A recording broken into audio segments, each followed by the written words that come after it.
সাল্লাল্লাহু আলাইহি ওয়াসাল্লাম যখন ইন্তেকাল করলেন, সাহাবা আজমাইনরা পাগল পারা হয়ে গেলেন।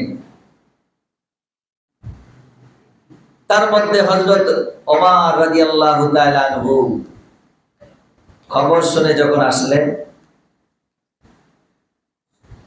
এত পাগল পারা হয়ে গেলেন ওমর, বলে আমার নবী নাই এই কথা যদি আমার সামনে কেউ বলে তাহলে আমি তাকে কতল করে দিব। এই রাসূলের বিয়োগ বেদনা সে সহ্য করতে পারে নাই।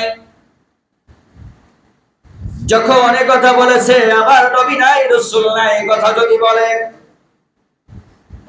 আমি তাকে কতল করে ফেলবো। ওমর রাদিয়াল্লাহু তাআলা এর অবস্থা দেখে হযরতে আবু বকর সিদ্দিক রাদিয়াল্লাহু তাআলা চিন্তা করলেন,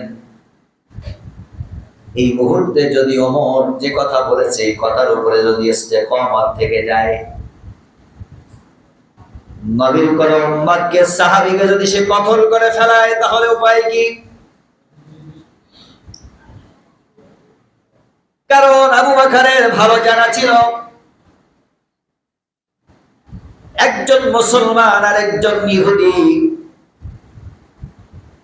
বিশ্ব নবীর কাছে যখন বিচার নিয়ে গেলেন, বিচারটা আল্লাহর নবী ইহুদির পক্ষে দিয়ে দিলেন। কারণ সেই বিচারটা ইহুদির ন্যায্য বিচার ছিল, হক ছিল। আল্লাহর নবী সেই ইহুদির পক্ষে যখন বিচার দিয়ে দিলেন, রায় দিয়ে দিলেন, তখন সাথে সাথে ওই মুসলিম হযরত ওমর রাদিয়াল্লাহু তাআলা ওর কাছে চলে গেলেন, যে বলে ওমর রাসূলের কাছে বিচার দিয়েছি ইহুদি এবং আমি, আল্লাহর নবী তো ইহুদির পক্ষে রায় দিয়ে দিয়েছে। হযরত ওমর শুনলেন আর কথা বললেন না, বলে ভাই বিচার রাসূলের কাছে দিয়েছো, সেই বিচারকে আমার কাছে দেওয়ার জন্য তুমি এসেছো? বলে হ্যাঁ। বলে তুমি একটু অপেক্ষা করো, আমি আসি, তোমার বিচার আমি করে দেব। হযরতে ওমর রাদিয়াল্লাহু তাআলা ঘরের ভিতরে চলে গেলেন, তরবারিটা এনে সাথে সাথে তাকে সেখানে কতল করে দিলে।